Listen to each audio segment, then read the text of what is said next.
We're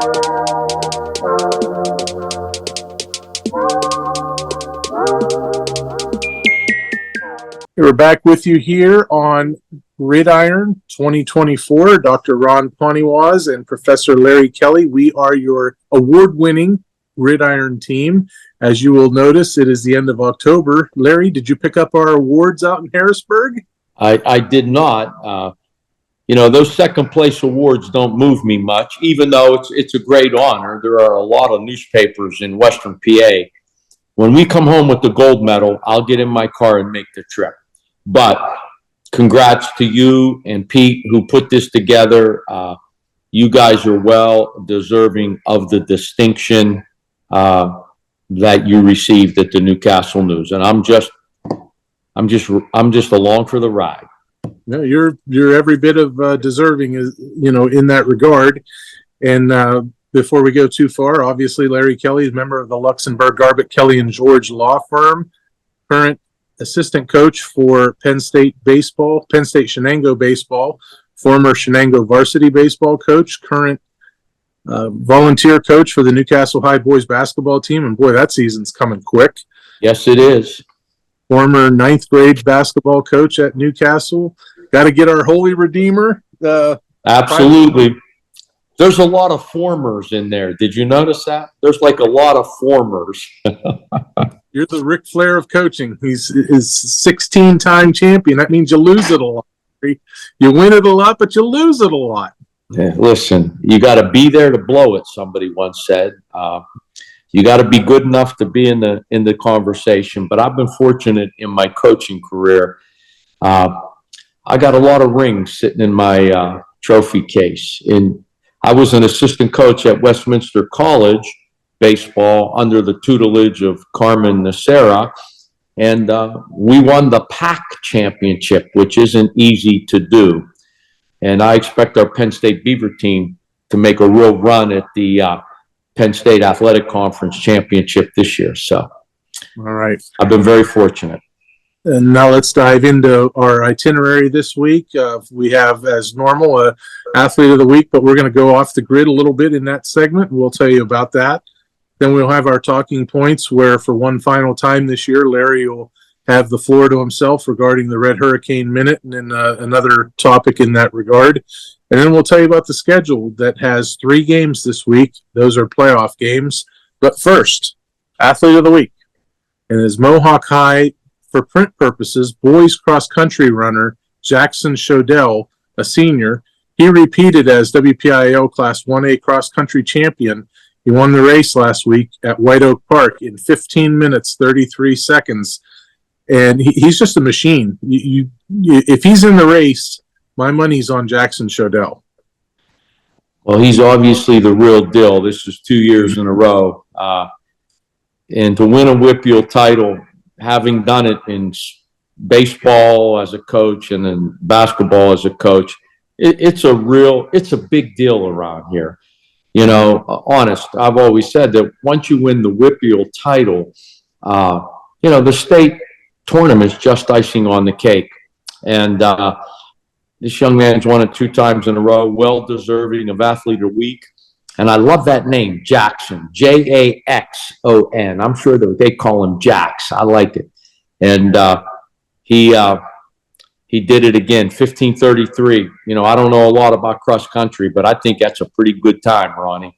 And I do believe that he will be a factor in the state championship that is coming up shortly. Yeah, that'll be held on Saturday morning out in Hershey.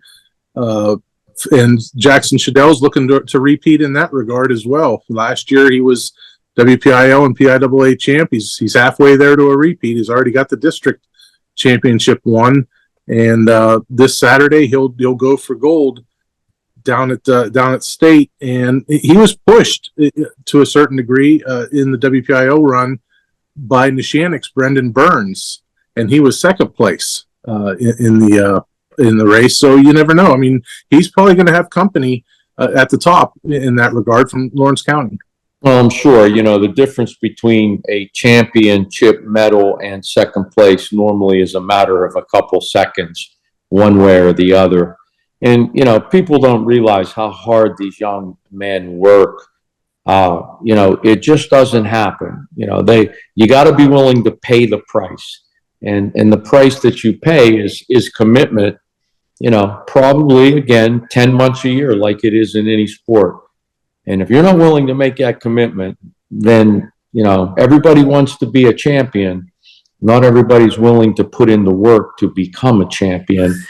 But Jackson Shadell obviously is willing to pay the price, and he is now reaping the rewards. Yeah. Okay. And so again, he is our print athlete of the week.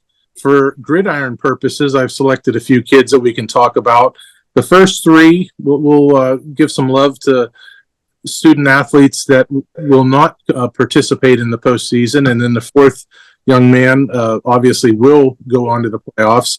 First off, let's talk about Kayvon Gardner, Newcastle. He had 9 carries for 184 yards, 3 touchdowns, and a 50-14 win over Blackhawk. Nice way to close the regular season. Good stamp on the season, and good way to avenge last year's loss to Blackhawk.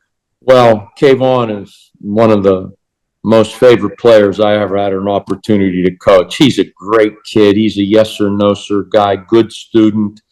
9 carries for 184 yards. That's 20 yards a carry, my man, if my math is correct. And Kayvon's not done. He's a senior, but I do believe he's going to play college football. It's my understanding there's some Ivy League schools looking his way. And anybody that can recruit and place Kayvon on their team is doing themselves a favor. This young man, he does it all. In the classroom, outside of the classroom, on the field. He's just a special athlete. And again, I coached him up when he was a 9th grader, and he's one of my favorites of all time. Next up, Shenango's AJ Farilla, 14 carries, 117 yards, a touchdown, and a 49-20 win over Summit Academy. It was a very difficult season over at Shenango for a lot of reasons. Had 2 games fail to get played. One of them got started, but ultimately did not get finished because of bad weather. Another was canceled altogether. So they played an 8-game season over at Shenango, but a nice way to cap a very difficult season with a 29-point win over Summit Academy. I had AJ too when he was in 9th grade. He played on my baseball team. He was as tough as nails, man. He was a catcher. And, a lot of times, we need somebody to go back there in batting practice and in games. And he too was a yes sir, no sir guy. Always was willing to put on the catcher gear and go back there. He was a tough dude. So it doesn't surprise me. He put up some big numbers in the season finale for the Wildcats. Maddox Thompson of Union High School, 23 carries, 167 yards, and 3 touchdowns in a 36-8 win over New Brighton. This game was kind of slow starting. You look at that and you say 44 points on the board. It was 7-0 Union at the half, 15-0 Union after 3 quarters, and they really opened it up in the 4th quarter. And Maddox Thompson did quite a bit for the Scotties all year, scoring the lion's share of their, no pun intended, because New Brighton is the Lions, but the vast majority of Union's touchdowns throughout the year. Union finished the year strong. They did. They played winning football the last half of the season, and it doesn't surprise me. They're well coached. They have a culture that's well developed out there.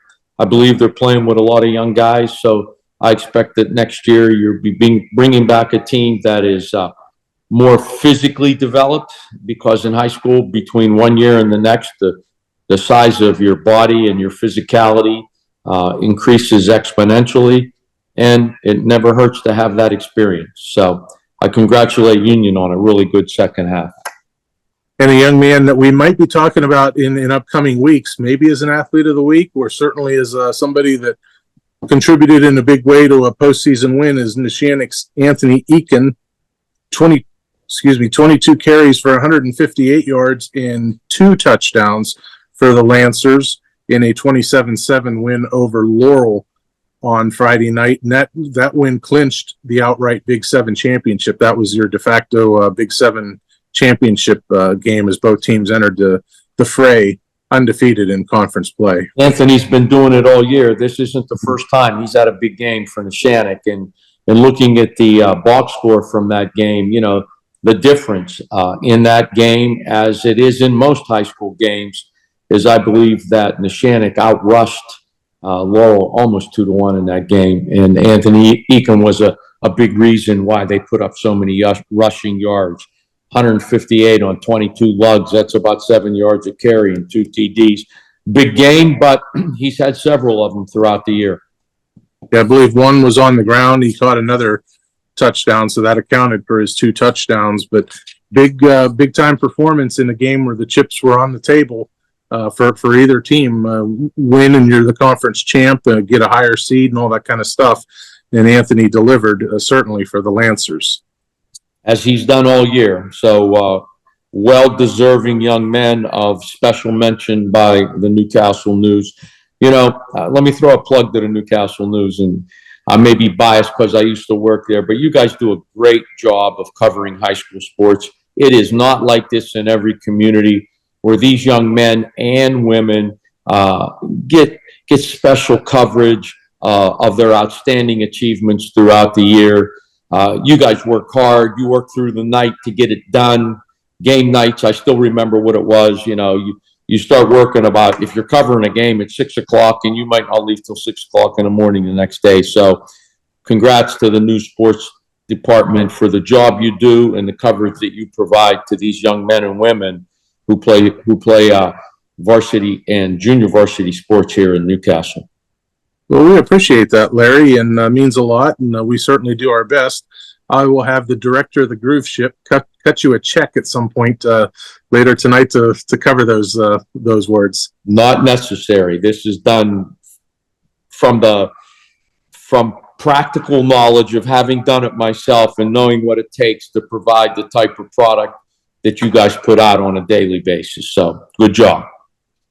All right, very good. So that is our Athlete of the Week segment. We will have 2 more segments, and coming up next, it'll be our Talking Points segment. So we'll let Larry have a moment to get himself ready, get all the air in his lungs that he can, because he's got a lot to say about the Newcastle High football program, and then one other topic in that Talking Points. We'll do that next, right here on Gridiron. There's one thing I learned growing up around here. People should look out for each other. Be friends and neighbors that you can count on. So it bothers me when people who are hurt in automobile accidents get bullied by the insurance company.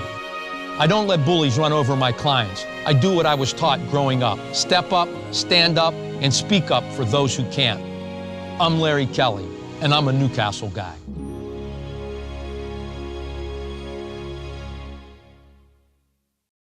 We're back with you here, everybody, on Gridiron, and this is our Talking Points segment. We have a couple areas to discuss, and first off, we will go with the Red Hurricane Minute, our final Red Hurricane Minute of the season, and that's with Larry Kelly.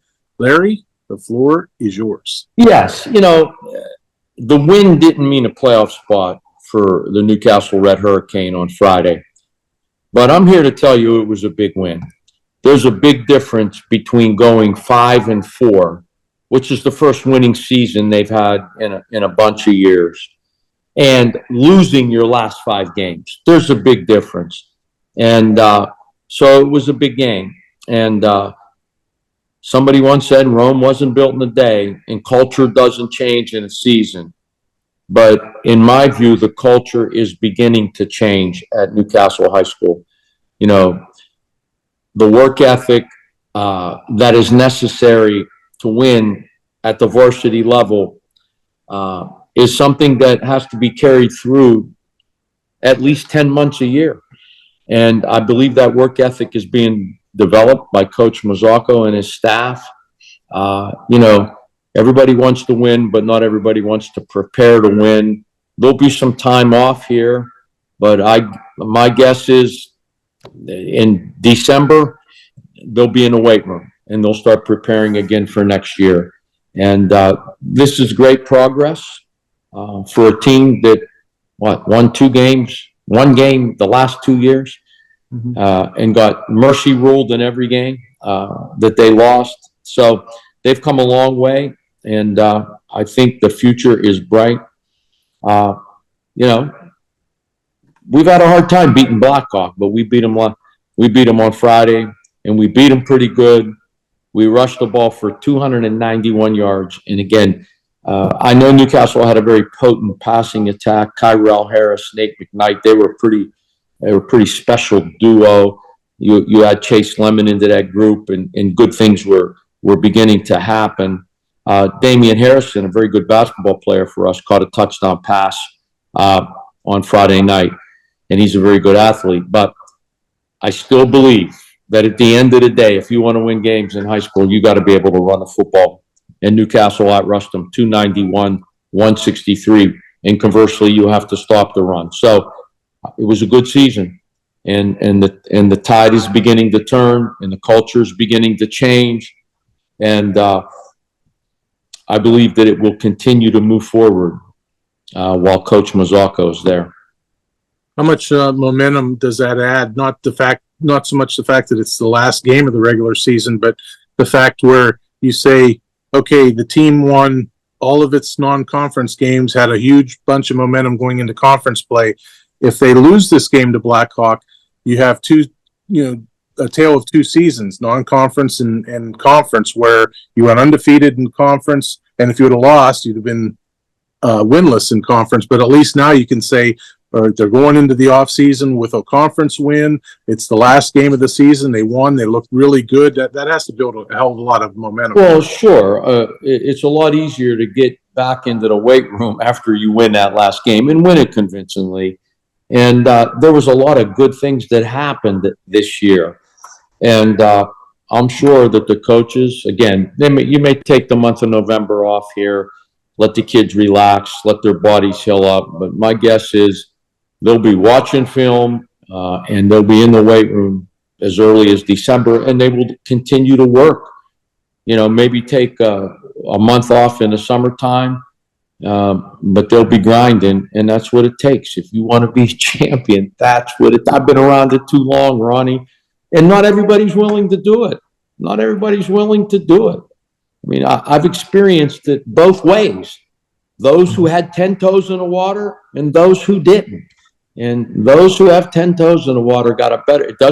It doesn't guarantee you'll win. But if you're not willing to put all 10 toes in the water and work 10 months a year, it doesn't guarantee you'll win, but it guarantees you won't win. So to give yourself a chance to win, you got to pay the price. One of my favorite lines from Jimmy Valvano. I was a big Jimmy V fan. He was the head coach, North Carolina State. He says, the correlation between hard work and success is not direct. Just because you work hard does not mean you'll be successful. The correlation is indirect. If you don't work hard, you can't be successful. And so therefore, you got to be willing to pay the price to give yourself that chance. And I believe that's where Newcastle's at. Yeah, and another thing that this victory points to, and that's coaching. The great job that Fred Mazzocco and his staff did.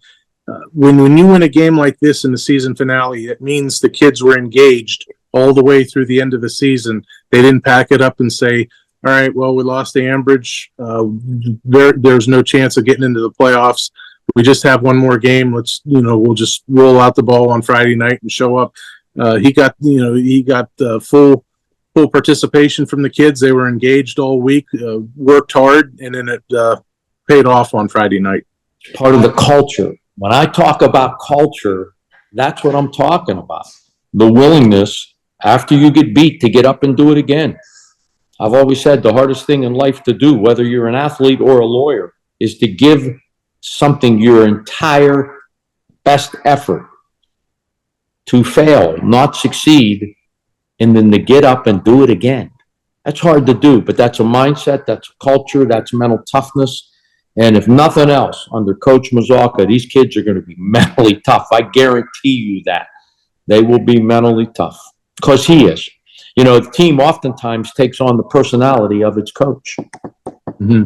One of the things I'll be anxious to see when the 2025 schedule comes out is if Newcastle gets the benefit next year the way the other teams got it this year, meaning if Aliquippa, Montour, and West Allegheny all in a row, 3 games in a row, come to Taggart Stadium, whereas this year they had to hit the road 3 weeks in a row. It'd be nice to see Newcastle playing at home in those big games all in a row. That should happen. That's the way it normally does. It's flip-flop every other year. But, you're playing those teams. I think Montour was the number 1 seed. I think Aliquippa was the 2. And if I'm not mistaken, West Allegheny was the 4 or the 5. So, that's a dogfight, and you need your big boy pants on. But the Hurricane will have them on next year. I want to say Aliquippa was the 4 because they're hosting a game. And I want to say West Allegheny was like an 8 or something like that. I don't think Aliquippa was a 4. I didn't think so. Maybe you're right. I just looked at the bracket briefly. I saw Montour was a 1. Am I right on that? Yeah, you're right. You're right. No, I think you're right. I think Aliquippa was a 3. I think they were the 3 seed, if I'm not mistaken, because West Allegheny is on their side of the bracket. Mm-hmm. So, but in any event, at this stage of the game, execute, stay healthy, don't turn it over, don't make any mental mistakes, don't beat yourself. More times than not in high school sports, a team doesn't win, especially in playoffs, but a team loses. A team will lose the game more so than a team wins it because they beat themselves somehow. Mm-hmm. Okay. Before we go on to our next topic here on Red Hurricane Minute, tonight we have Neshannock's volleyball team playing in the WPIAL semifinals, Larry, and they evened it up after 2 games. Hopewell wins game 1, Neshannock wins game 2. So the winner of that one plays Saturday morning or Saturday at some point for the WPIAL championship. So big news in another fall sport away from the gridiron. Listen, I love volleyball. I went to watch the Pitt women's volleyball team a couple of weeks ago. They're the number 1 team in the country. They played the California Golden Bears. It is an exciting sport, and when it's played at that level, wow! You talk about execution. And Pitt is the real deal, buddy. They have a real chance to be the national champs. Okay, the second talking point that we have 3 teams that missed the playoffs. We just spent a little bit of time on Newcastle. The other 2 teams are Shenango and Union. And one thing that all 3 of these teams have in common, while they also missed the playoffs collectively, they all finished on a high note. Not only winning their season finale, none of the games were competitive. Newcastle 50-14, Shenango 49-20, and Union 36-8. Yeah, and in all of those games, Shenango, they outrushed Summit Academy 302-63, and Union ran the ball for 327 yards, while New Brighton 139. So, again, if you look at the team that wins the rushing battle, that's normally the team that'll win the game, and that's what those 3 teams did. And Union, the second half of their season, they played winning football. Shenango's playing a lot of young guys, but they weren't blown out of many games. They battled. Most of those games that they were involved in, even if they lost, they were dogfights, and they were hotly contested games. So football's a tough sport, Ronnie. It's easy to go to practice, give it your all when you're winning, man. It gets a little bit more difficult when you're not winning. But I know a lot of those kids out at Shenango. I coached a lot of those kids. Sammy Patton. If there's a tougher guy in Lawrence County, I want to meet him. So, there's some tough kids in Lawrence County, and Coach Jimmy Graham does a great job out there. Yeah, and speaking with Coach Kim Needball after the game against New Brighton, he mentioned that they were in every game. At halftime, they it was anybody's ball game. No matter if they won or lost, they were in the game. They didn't get mercy ruled at all this year. They didn't have the most ideal record, but that didn't mean that they didn't compete, because they did. They were in every game, and so they'll hang their hat on that in the postseason.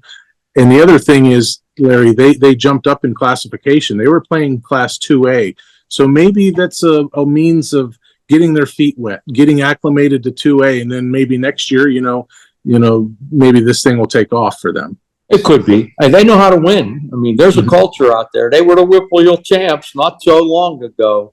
Coach Niebola knows how to coach them up. The kids have bought in. It's a numbers game a lot of times in football, and you got to have enough. And but Neshannock knows how to get it done, and they got some good athletes out there. They really, really do. Mm-hmm. Okay, that is our talking points segment here as we recap the Red Hurricane Minute and tell you a little bit about the 3 teams that missed the playoffs. What we have next is the 5 teams that made the playoffs. 3 of them are playing Friday night and 2 teams are idle. We'll dive more into that next on our schedule segment right here on Gridiron. I became an attorney because I believe in hard work, fairness, and human decency. In a word, justice. Our workers' compensation clients deserve justice because in an instant, their hard work turns into hard times when they get hurt on the job. No doubt, life is tough, but so am I. I've been fighting all my life, and I'll keep fighting for you. I'm Joe George, and here in Lawrence County, it's personal.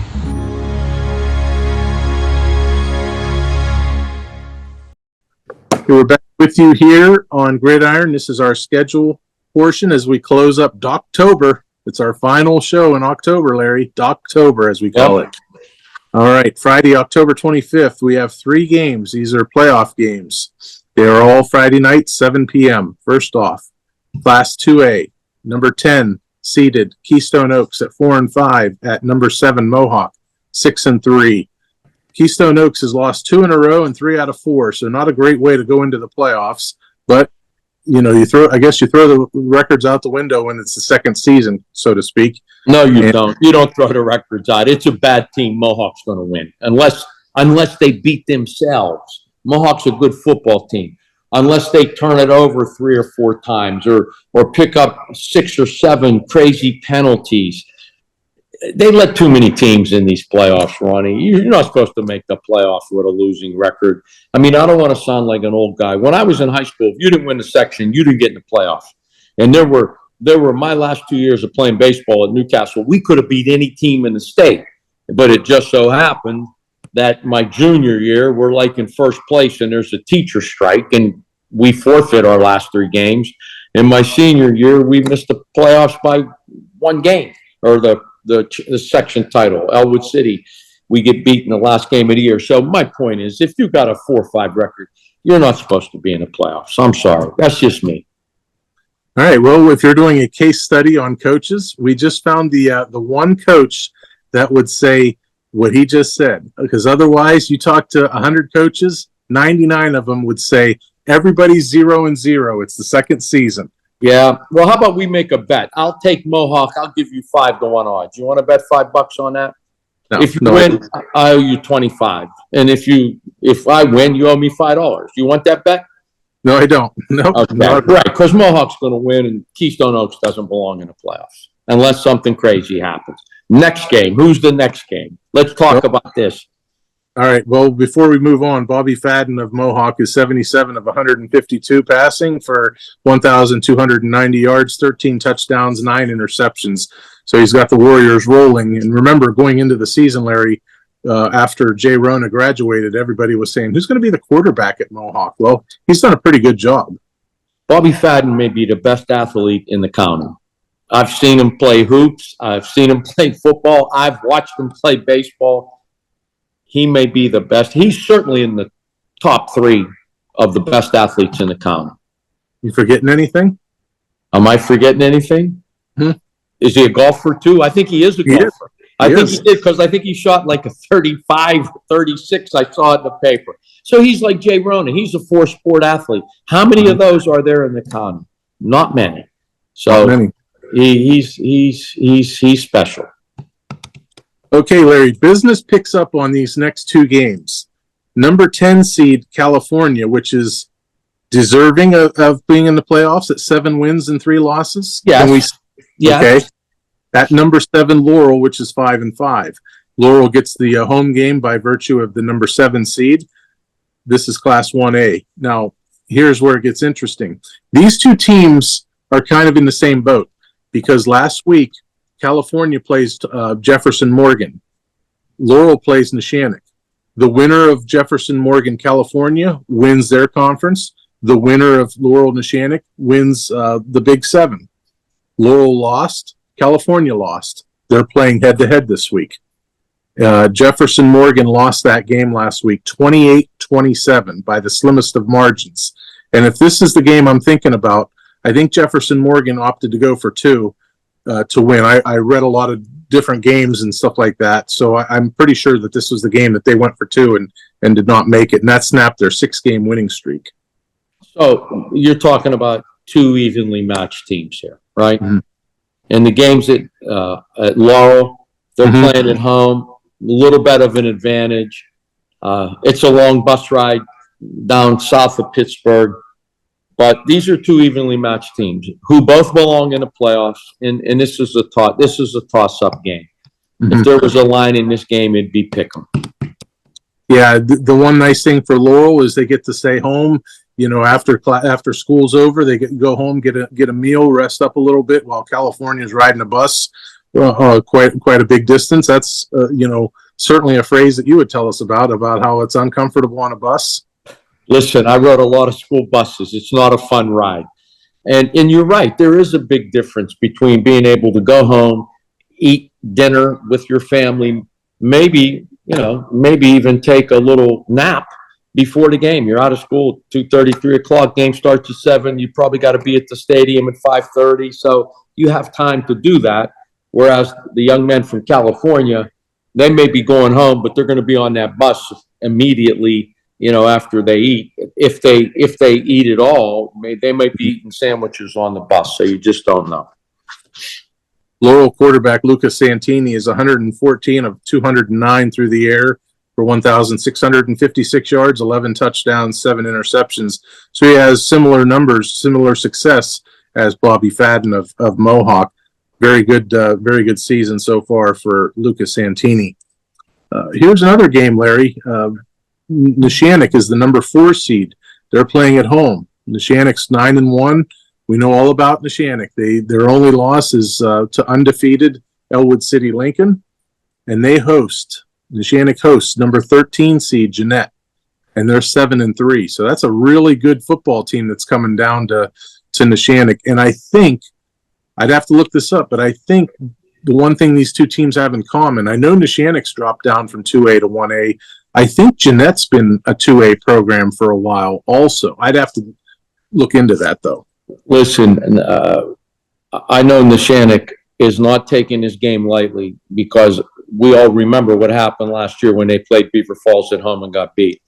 Beaver Falls last year was a team that had a lot of injuries early in the year, and so they were a lower seed, even though they weren't necessarily deserving of having that seed, and they came into Neshannock and upset the Lancers. So I don't know much about Jeanette, but I'm guessing they got a lot of good athletes down there.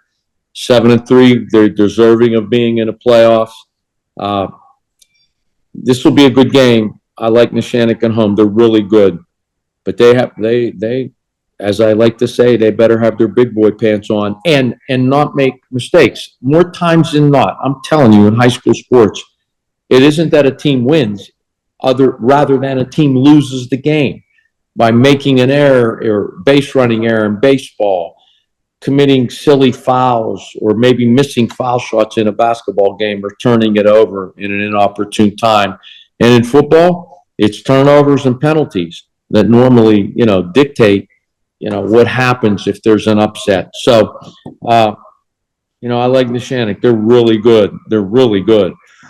But they know what happened last year when they got upset by Beaver Falls. So they better be ready to play, and I'm sure they will be. Coach Rosano, he knows how to do it. Jeanette comes in with three straight wins, and they're averaging 30.9 points per game on the season, so no slouch, certainly for the Jayhawks.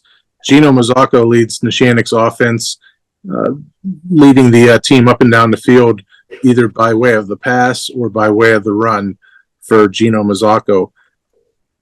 I guess when you look at it, Larry, these last two games, it's kind of a tough draw for both Laurel and Neshannock. These aren't what you call picnic type games. No, these are games with evenly matched teams. I mean, this isn't like Mohawk playing a team that's whatever 3-7, 4-6, or whatever they were. These opponents that Laurel and Neshannock are facing are good. They're high quality football teams, and so let's play mistake-free football. Let's not turn it over. Let's not create or have silly penalties. Let's run the ball. Let's control the line of scrimmage. You do those things, you're going to win the game. Neshannock's good. They're really, really good. Yeah, and Laurel, I guess now that we can look at it, look at it in advance, I think they locked up their home playoff game by virtue of that road win over Southside Beaver. It was a big win. Southside Beaver's a good team. Are they a playoff team, Southside Beaver? Oh yeah, they're in the playoffs. Yeah. Yeah. So you figure if they lose that game on the road, they're still in the playoffs, most likely, because Southside lost that game to Laurel and they're still in the playoffs. But I think if Laurel loses that game, they're probably on the road in the opening round, and Southside's absolutely. They would not have had a home game. So right. Should be interesting. It's an exciting time. Couple really good games, and survive in advance. That's what I always say. Survive in advance. And the two teams that we did not mention, Elwood City Lincoln is 9-0 on the season, not first undefeated season since 1944. Very impressive by Dan Bradley and his team. And Wilmington, District 10, Class 1A. They have a bye as well. Elwood is in WPIAL Class 2A. They're 6-2 are the Greyhounds. What a season by Brandon Fillion. They lost 2 games, one to Hubbard from Ohio and the other by Farrell. And Farrell's in 2A. So naturally, you're not going to see either team in the playoffs. As we talked in between segments off air, I really don't see how Wilmington does not come out of District 10 as the Class 1A champs. I think it would be a huge upset if they don't win it. I'm sure Coach Fillion doesn't want to hear that. You still got to play the game. Again, if you're a favorite, don't beat yourself. And Wilmington never does. They may get beat, but they don't beat themselves. They've been riding Chase Mitchell Tree all year, man. The dude's the real deal. And their offensive line, they run the ball. They play Wilmington football. Why are they successful? Because they run the ball down your throat time and time again. And it's hard to beat a high school football team who can run it as successfully as Wilmington has, not only under Coach Fillion, but forever they've run the ball at Wilmington High School. Forever. Yeah. The Greyhounds would get the winner of Reynolds or Eisenhower. And just a couple weeks ago, I believe it was October 5th, it was a Saturday night, Wilmington went to Reynolds and defeated the Raiders 56-9. So if Reynolds wins, I call it a bye into the championship, but it's pretty close to lock it up and send them to the championship. And I think who they would play, if I had to do the brackets, they'll probably play Greenville for the championship. They opened this season by playing Greenville, and they defeated Greenville 28-0, 28-7, something like that. Yeah, the ball's in their court. They're the favorite. But listen, I can still think of a couple Newcastle high school basketball games where we were the favorite playing at home and lost. So you still got to go out there and execute and get the job done. Right. Okay, Larry, anything else that you would like to say regarding our football teams and where we're at this time of year? Just want to give a shout out to Lincoln High School in Elwood City. My wife's a Lincoln High School graduate. Coach Bradley has the Midas touch. He's winning in basketball.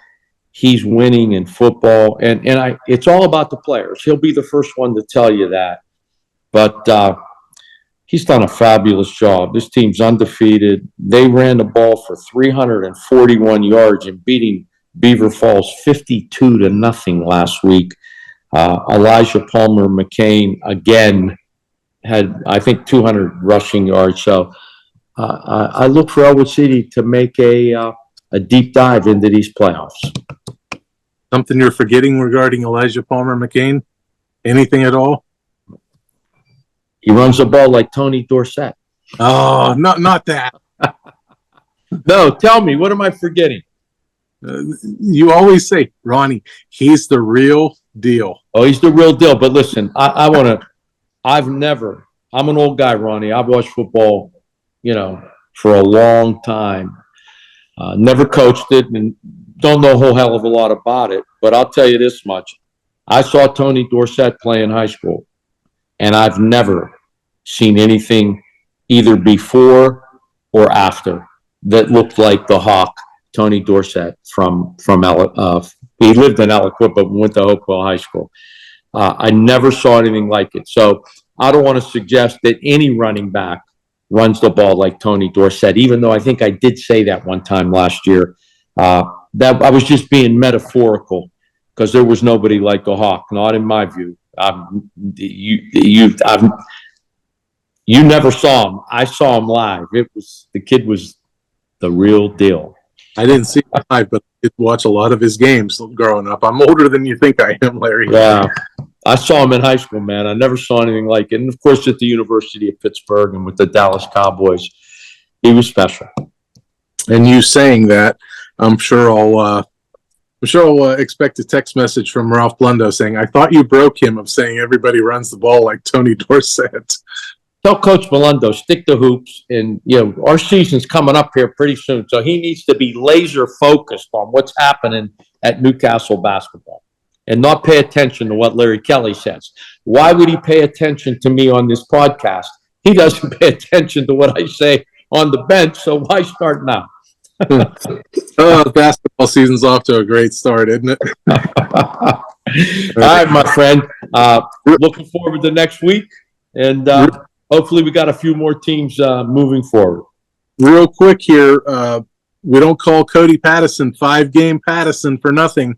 Neshannock and Hopewell are heading to a deciding 5 games. Their fifth and final game at North Allegheny High School is coming up next, as both teams are tied 2 games apiece with a right to go to the WPIAL championship. And that's all Cody does is cover 5 games. So he's 5-game Pattison. Listen, he does a great job, Cody. When I was coaching at Shenango High School baseball, he covered a lot of my games. Does a great job, not only for himself, but for the young men and women in our county who play these games.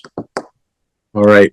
He's Larry Kelly. I'm Ron Poniewasz. Hey, best of luck to all of our student athletes, coaches, student body, the entire communities of these schools, Mohawk, Laurel, and Neshannock, as they put their seasons on the line Friday night with the right to advance in the WPIAL playoffs. We'll be back here next week to tell you more on how those teams did. And then we'll add 2 more teams to the party in Elwood City, Lincoln, and Wilmington High School.